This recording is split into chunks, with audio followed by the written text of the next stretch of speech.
Welcome to the Welsh Yogi Podcast.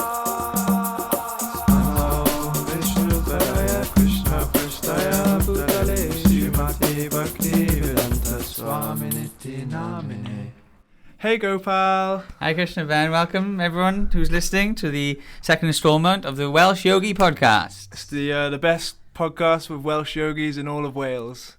Yeah, Ever. Name one better. I can't. I don't. I think we got the monopoly on it at the minute. Yeah, we're leading the game. But yeah, we're reading Sri Upanishad. Hopefully you listened to the last one. If you haven't listened to the last one, stop now and go back and listen to it, and then come back and leave a message about how awesome it was.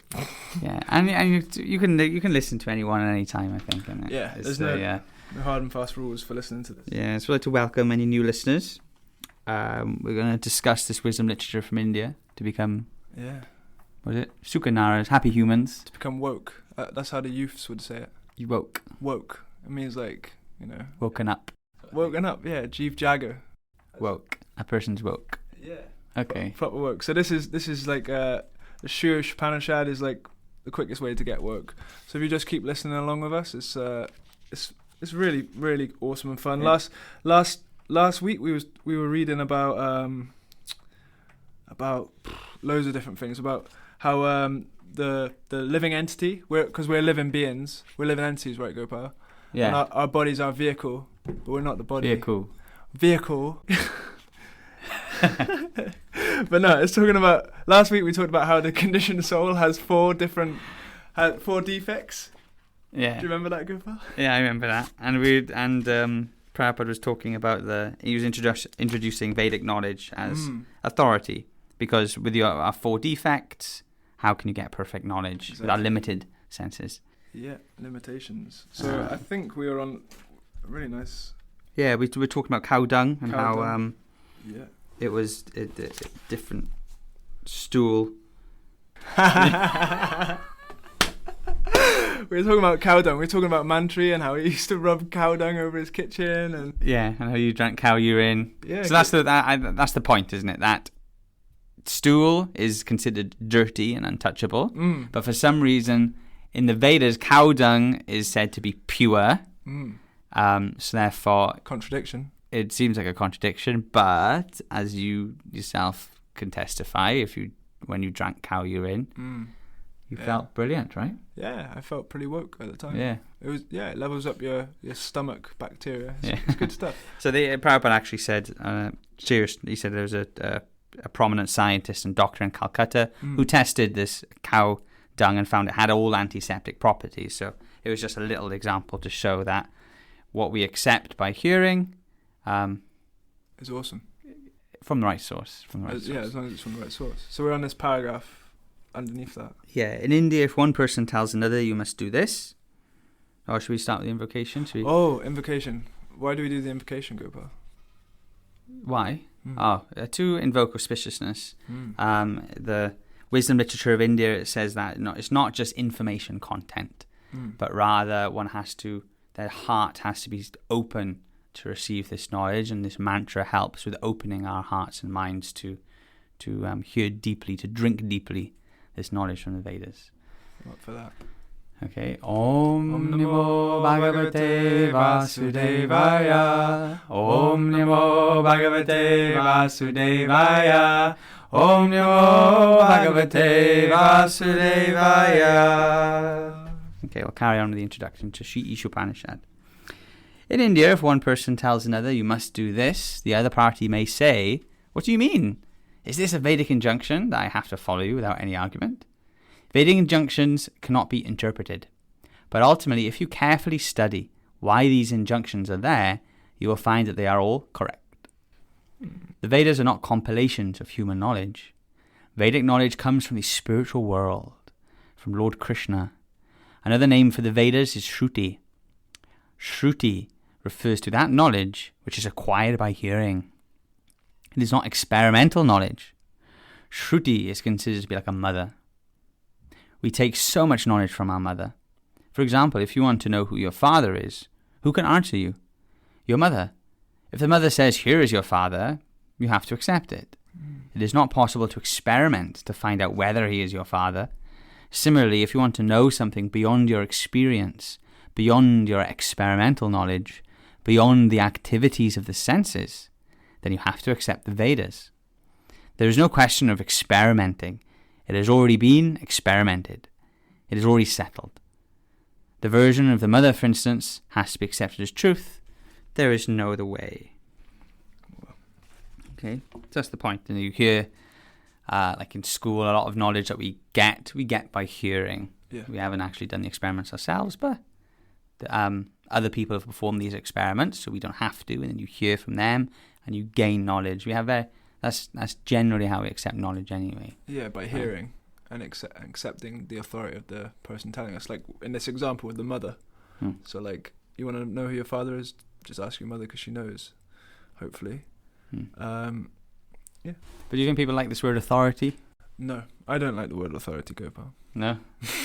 But I'm getting used to it. Yeah, it's because we got such a bad experience of authorities. Yeah. You know, boot on your face type authorities. Do as I say. Exactly. Yeah. But because I think a lot of the times we've got these authorities above us, but they're more interested in ruling than knowing why they're ruling. Not real authority. That's the thing. With this Ishopanishad and the wisdom literature from India describes what a authority is meant to be. It's meant to be more like a parent or someone who's there to hold your hand and take care of you. Yeah, lift you up, uplift you, take care of you in life. Do you remember from the Srimad Bhagavatam? It talks about the best way to deal with different people. So you've got like in materialistic society or in the modern society where people don't have this kind of knowledge, you've got like someone who's your authority. They're generally pushed down. Someone who so if you're senior to someone, you'll like kick them down because you're like enjoying the power of it. Yeah. And if you've got someone who's on the same level as you, you'll be kind of like envious and trying to like competitive, trying to beat them. I got a bit of that mentality. And then people who are higher than you, you just become very envious and try and drag them down, you know. But actually, in the Srimad Bhagavatam, which is like this is like the essence of the Vedas, you know, the cream of Vedic wisdom, it teaches about how, you know, if you've got someone who's lower than you, you try and lift them up, you know. Or in other words, if you've got someone that's higher than you, you can be very happy because they're going to try and pull you up. If you've got someone who's on the same level as you, you become their friend and you help each other. And then someone who's lower, you're the one who's trying to lift them up. So like it's about that. So in that sense, authority sounds like a nice thing because authority is that position above you is actually got your best interest at heart. Yeah. Whereas, you know, in modern society, a lot of times the person above you just wants to rule over you, you know, just punch down, you know. Which is why when we hear the word authority, we're just like, oof, I don't like the sound of that. Yeah. So. Yeah, and I think I was a rebel, you know. Same. You can't tell me what to do, you know. And I'm even more like that now after hearing the wisdom literature from India, how they're talking about real goals of life, real sort of experience that's available to the living being, you know. For sure. And just how life shouldn't be wasted just in material pursuits, and it's true. Like, you know, you shouldn't. I remember when I was first moving into the ashram, one of my friends, Prajanya, he's a legend. I remember saying to him, like, I'm a rebel, you know, but the ultimate form of rebellion is to conform to this, you know, like to be a true rebel is to conform to something. To conform to something that's the antithesis of what you're rebelling against. Yeah. So yeah, it's like a true rebel conforms, you know, but to the right thing. Exactly. Yeah. You got to conform to something. So if you're rebelling with everything, you're just conforming to your own philosophy, sort of thing, to your whims. Yeah. And like we discussed, like last week, our own whims are flawed just because we got that propensity to commit mistakes, to cheat. Like we've just got so many defects. Just by virtue of being a human being, you know, there's mistakes all the time. It's just unavoidable. We should carry on, I reckon. Where are we? Vedas. No. The Vedas are considered the mother. Oh, and Brahma is called the grandfather, the forefather, because he was the first to be instructed in the Vedic knowledge. In the beginning, The first living creature was Brahma. He received this Vedic knowledge and imparted it to Narada and other disciples and sons, and they also distributed it to their disciples. In this way, the Vedic knowledge comes down by dislipic succession. It is also confirmed in the Bhagavad Gita that Vedic knowledge is understood in this way. If you make experimental endeavor, you come to the same conclusion, but just to save time, you should accept. I really like that point of how, you receive knowledge through people who have experienced it. And for it to be scientific, you practice that knowledge and you get the result yourself. So it's not just a blind faith. I think a lot of damage has been done. People have lost faith in all sorts of religions because they just expect you to believe what they say. And do not question what Don't question. Just cross your fingers, wait until you die and hope that you've picked the right one. But you should be able to verify what you're hearing through experiment. But here the point that's being brought out is that if you get it from the right source, then you don't have to test everything that's said because it saves you time. You can if you want, but so it's like that. Like we don't. Time's like such a precious commodity as well. Like if we went to school and they taught us chemistry and we said, wait, I'm going to do an experiment to study this. Like you'd never get through school. Yeah, you know what I mean. Like, and to do it before, if you want to do the experiment, you have to study 20 years. You have to go to college, universities. If you want to, understand, an atom, or protons, neutrons, any sort of nuclear physics.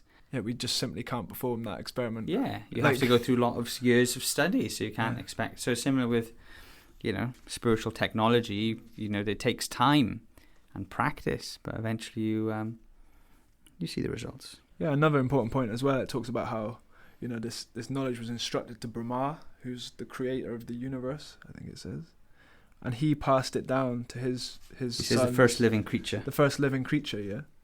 And he imparted it, so he passed it down, and it gets passed from teacher to student, Yeah. So this is parampara. This is like quite a nice system of relaying knowledge, because it's got to be unchanged. You pass down the what is said, like if you pick a fruit from a mango tree, it should be passed down. If you let it just drop, then it'll just break. So this knowledge has to be carefully passed down through a lineage of Bhakti Yoga, spiritual scientists and philosophers that have also tangibly experienced it for themselves, because you need to make sure that what you're getting is the real deal, is the genuine article. Okay, so is that we should read that? It's also confirmed in the Bhagavad Gita that Vedic knowledge is understood in this way. If you make experimental endeavor, you come to the same conclusion, but just to save time, you should accept. If you want to know who your father is, and if you accept your mother as the authority, then whatever she says can be accepted without argument. There are 3 kinds of evidence: Pratyaksha, Anuman, and Shabda. Pratyaksha means direct evidence. Direct evidence is not very good because our senses are not perfect. We are seeing the sun daily, and it appears to us just like a small disk, but it is actually far, far larger than many planets. Of what value is this seeing? Therefore, we have to read books. Then we can understand about the sun. So if we just looked at the sun and put our fingers up, you think, okay, it's about an inch thick, wide, or something. Of a 2p piece. Exactly, yeah. But I could fit the sun in my pocket. Yeah. No, it's not how it works. Yeah, you have to if you read a science book about the sun, you'd get a more accurate picture, sort of thing. So that's the point that's been raised. I guess it's all about the perspective with which you're viewing things. So we're tiny little human beings with 2 arms and 2 legs, and we're looking up at the giant sun, but because we're looking at it from that small perspective, it seems small in a way. So like it's like what was the name of this kind of evidence? Pratyaksha. Direct evidence. You try and work it out by yourself, like through your senses. Which is flawed. We talked about last week. The senses, like we make mistakes. Our senses are just. Yeah, and if you can't understand consciousness, then how are you going to... That's the lens by which you're seeing everything through. Like we talked about how there's different... everyone sees the world differently, even on an individual level. sort of thing. So Yeah, it's like that thing you were talking about the other day about the Mercedes. Do you remember that? Mercedes. The Mercedes consciousness. Like if you just get a brand new Mercedes, then all of a sudden you start seeing Mercedes everywhere, you know. Yeah, it's in your head. It's in your head, it's in your mind, it's in your subconscious, and suddenly they start flagging up like, oh my gosh, there's so many Mercedes everywhere, you know. But actually there's the same amount of Mercedes as there always was. It's just you're seeing through that lens. So it's the same. Like we're all experiencing this world through the lens of our I guess our subconscious, I don't know what's going on internally. Yeah. So our eyes are more like a mirror than a window to the world. So we see what's inside, you know. Far out. Far out, man. So we're talking about pratyaksha.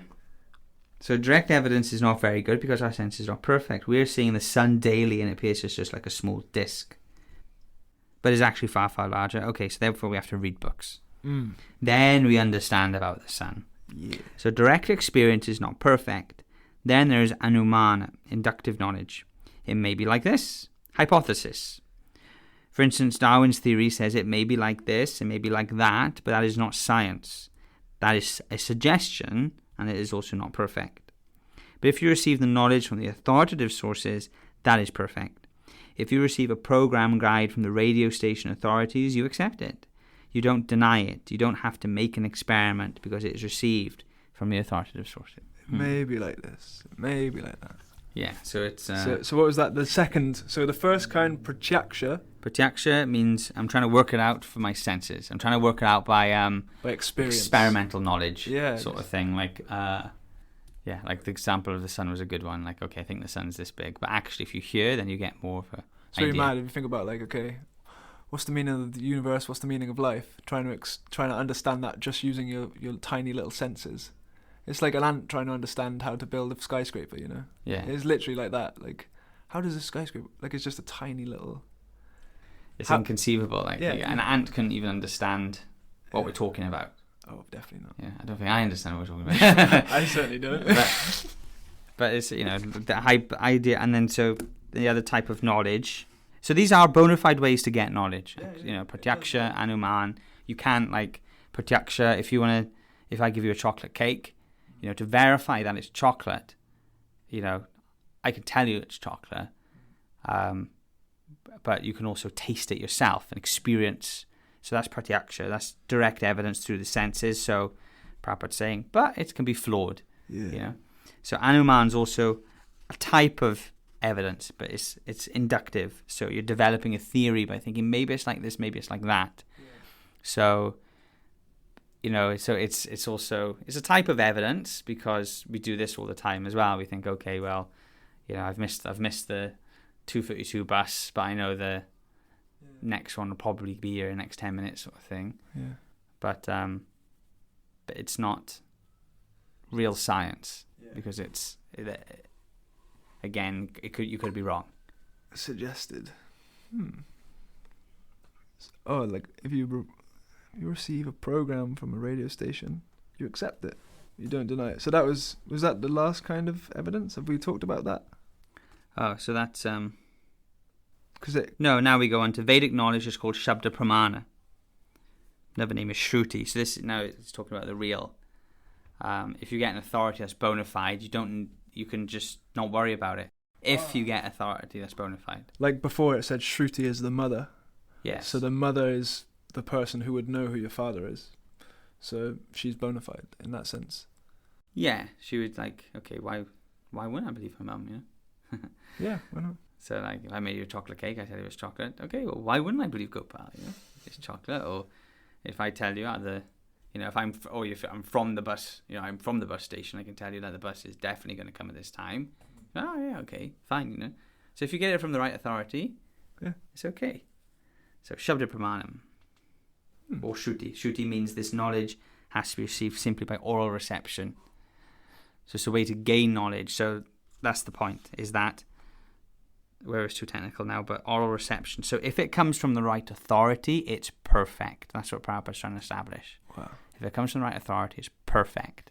If it comes from an authority of someone who themselves has gained this knowledge through pratyaksha, through their senses, or through just guesswork, then it's imperfect, because the way they've got the knowledge is imperfect. Yeah, it's sort of filtered by their imperfections. Exactly. So they're not passing you perfect knowledge. They've just worked out for themselves. So that's the thing. If you get it from the right source, it's perfect. If you get it from an imperfect source that doesn't know the truth, then it's flawed. So it doesn't mean anything you hear is true, but it means if the right things are heard from the right people. Does that make sense? Yeah. So where are we now then? Vedic knowledge is called Shabda Pramana. Another name is Shruti. Shruti means that this knowledge has to be received simply by oral reception.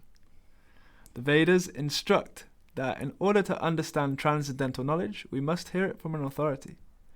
Transcendental knowledge is knowledge from beyond this universe. Huh?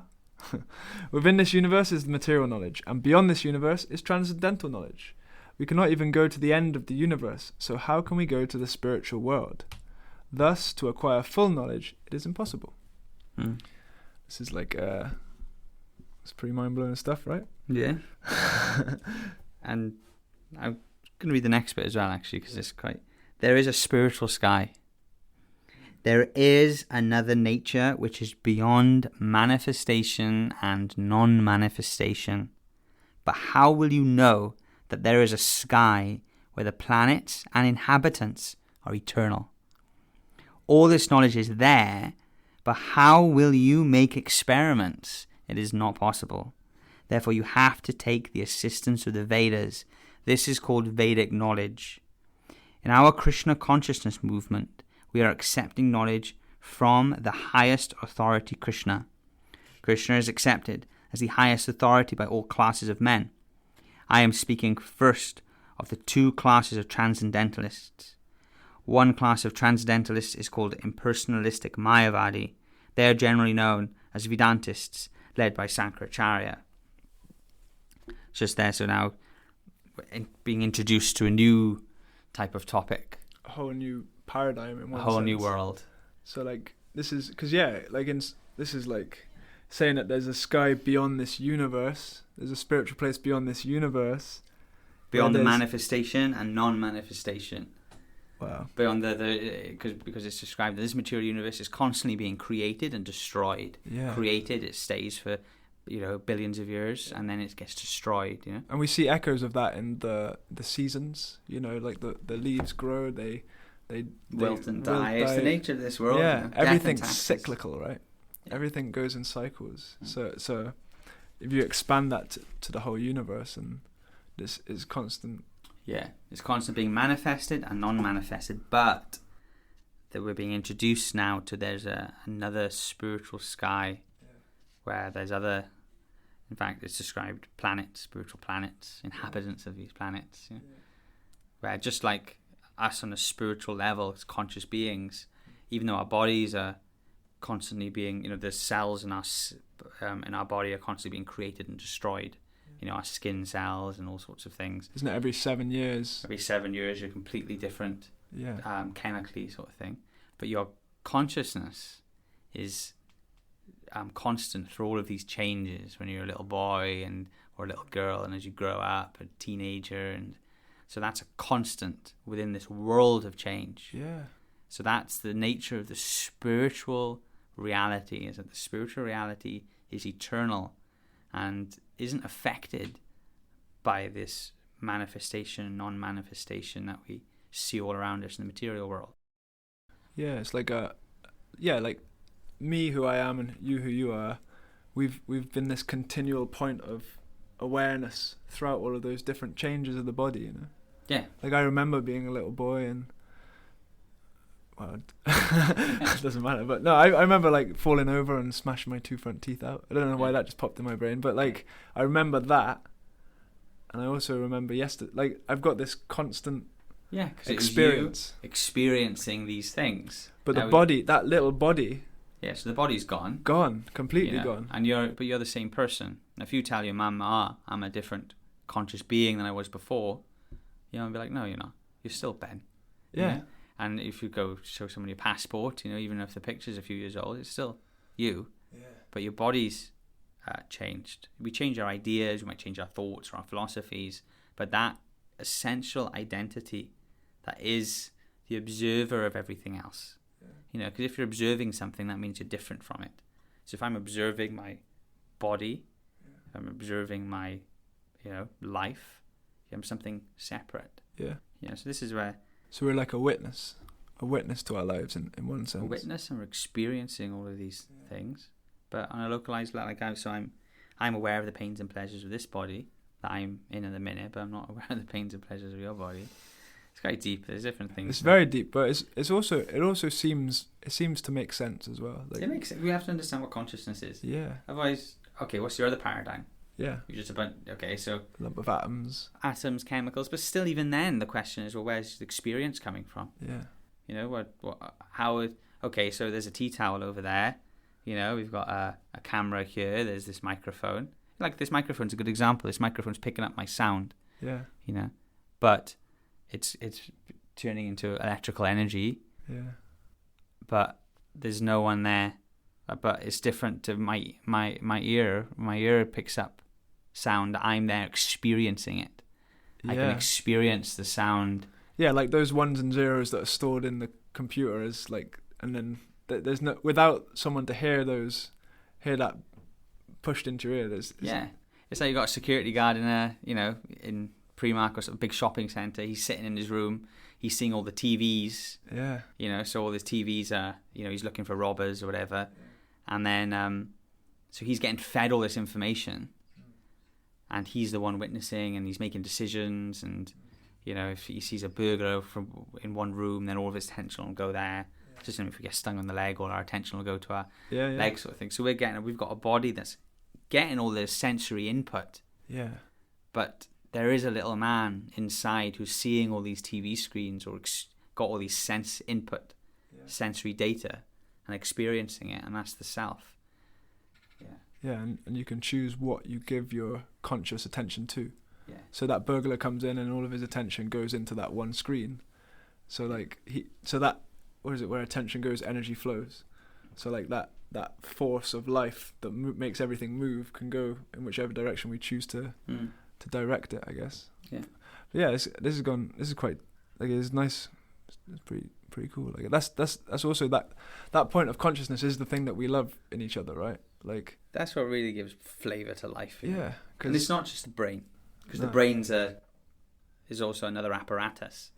Yeah. It's not the brain that's experiencing these things. The brain is also in itself sort of. It's like a processor. Yeah.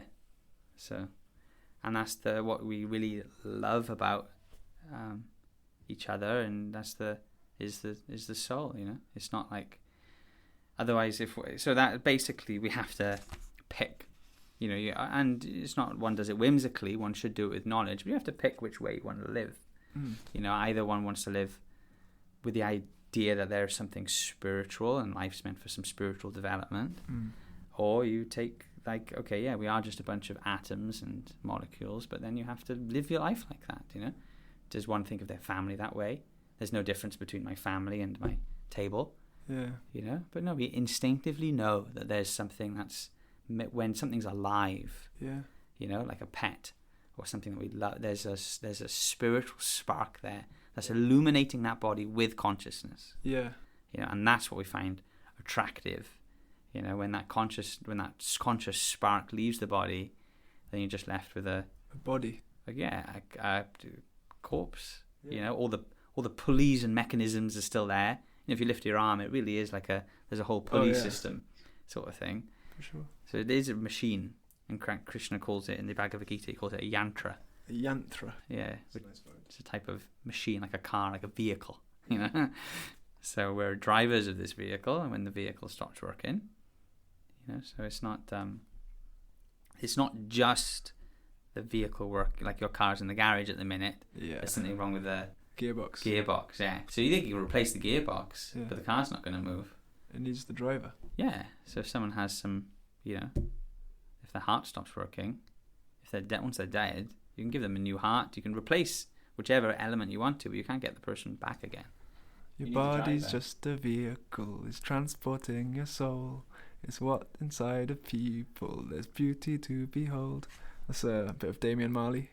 Oh, yeah, okay, there you go. Your body's a vehicle transporting your soul. We should invite him to the podcast. Yeah. As a guest. Yeah, why not? Get some Rastafarian vibes. Do you want to read? Yeah, What where time are- is it? I think we got 5 minutes, something like that. Okay, want to read it, finish us off in bed? Where are we? This is a big paragraph. It's Sankaracharya. Oh, we were talking about Mayavadis. Mayavad impersonalism. Mayavad. So they're a type of transcendentalists who don't accept. They accept a spiritual reality, but their goal is different. They don't accept, or they don't aim for the transcendental world, which is full of variety that's explained in the Vedas. They're more inclined to a type of homogeneous, impersonal Like liberation. a nirvana, like a emergence, is it? Nirvana. But that's the thing, it's only half the story. Yeah. You know, vana means forest in Sanskrit. So nirvana means you're out of the forest. Oh. So the forest of material entanglement, you know. Yeah, yeah. This is, they said, this world, like this material world's like a dense forest, and you don't know, you've got to find your way out, you know. Wow. You're searching through the trees and that. Yeah. So nirvana means, okay, you're out of the forest. But now, Exactly, but where are you then? You Yeah. know, what the Srimad Bhagavatam, Wisdom Literature of India, it says, well, actually, there's a Vrindavan. wow. You know, there's another spiritual forest where Krishna and all these supremely attractive, sort of perfected beings are, where one can really has a proper place for their natural loving propensity that's in there in every being. You know, does that make sense? Yeah. It's something that's okay. This is presented in that we're just on the introduction. That's what, in one sense, the introduction is just trying to open our minds and our hearts to accept the possibility of this idea. At least accept the possibility that, you know, there's something to offer here in this paradigm. And then as we develop through the mantras, we'll start to discover, we'll pick up clues and pieces of the puzzle that gives us experience of these things. It's very intriguing, very interesting. It's different. It's different to... No, I think you know, this is something we take some. I think next week we can start on this paragraph and we'll go through it. Yeah, it's quite a long paragraph, and there's a... Yeah, this is... And then we want to get into the mantras, and Sri Upanishad this is one of the Upanishads, so you get people who study Upanishads for, like, you know, very deeply. Yeah. And it wasn't, you had Sri Upanishad, so a lot of people studied Sri Upanishad before, but it wasn't until Srila Prabhupada's Sri Upanishad, which is the one we're reading now, until that was released, no one had a clue of what it was about. Wow. Because, again, like you're saying, you need parampara, you need someone who knows. And you get that even with people who actually study translation work. They know this principle that to translate something, it's not enough just to know the language. Yeah. And this is an accepted truth among all linguists to translate. You have to thoroughly know the subject, because to translate something verbatim into another language isn't enough to get the idea across. Yeah, Google can do that. Google Translate, and how often is it wrong? Like, it's always like, so you can't just like mechanically, this word means this, so this, you got to understand the mood behind it, the intention behind what. Yeah, just the whole context. You can imagine writing some of these paragraphs and these deeply philosophical paragraphs in Google Translate. What kind of mess you'd get turned up with, you know? So that's what happened previously before Prabhupada with a lot of these Vedic literatures. You just ended up with a book of nonsensical ideas, sort of thing, you know? And people were just trying to work it out. Now, since when Prabhupada released Sri Upanishad, that really blew the doors open, especially when he released his Bhagavad Gita and Srimad Bhagavatam. These are praised by the top Sanskrit scholars of the world as being the topmost quality translation, and they actually have the potency to give you real, genuine spiritual experience just by hearing. Yeah, by what's it called? Shabda, yeah. Shabda. Well, that was awesome. If you guys want to read the Sri Upanishad, You can read it on Vedabase actually, can't you? Read it on Vedabase, Isha Upanishad. Go to our website, get in touch with us. We can try and send you a copy. For sure. And if you listened this far, let us know, how you liked it, what's happening. Yeah, we've tried to do a couple of takes. We're trying to make it so it's just naturally, it's just hard to stop not getting too philosophical sort of thing. It's just the nature of the beast, isn't it, when you're talking about these real far out topics. I had a few stories I want to tell, Sankirtan stories. Yeah. I think though the philosophy is people like philosophy, I don't think we should be scared. We should go for it. Yeah. Anyway, there's deeper things to mine. So there is. That's mine next week. It was a pleasure, Gopal. Thank you, Ben. Thank you very much. Rock Thanks on. For listening. We've been the Welsh Yogis. We've got a whole community of Welsh Yogis that we'll start to introduce as time goes on in these podcasts. Different characters, different flavours. Yeah. It's like what we were talking about earlier. Everyone's looking at the world from a different perspective, and it's the same with the spiritual. Everyone sees it a little bit.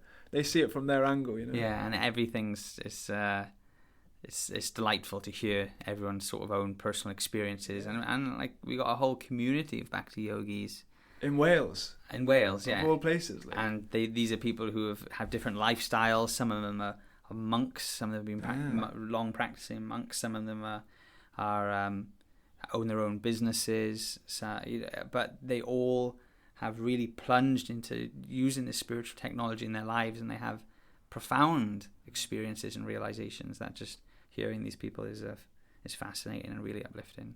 Amazing. And this podcast is a good platform to share all these things with people. Hare Krishna. Hare Krishna, Welsh Yogis. Ki Jai. Hare Krishna, Krishna Krishna. Krishna Krishna, Hare Hare, Hare Ram, Ram Ram, Hare Hare.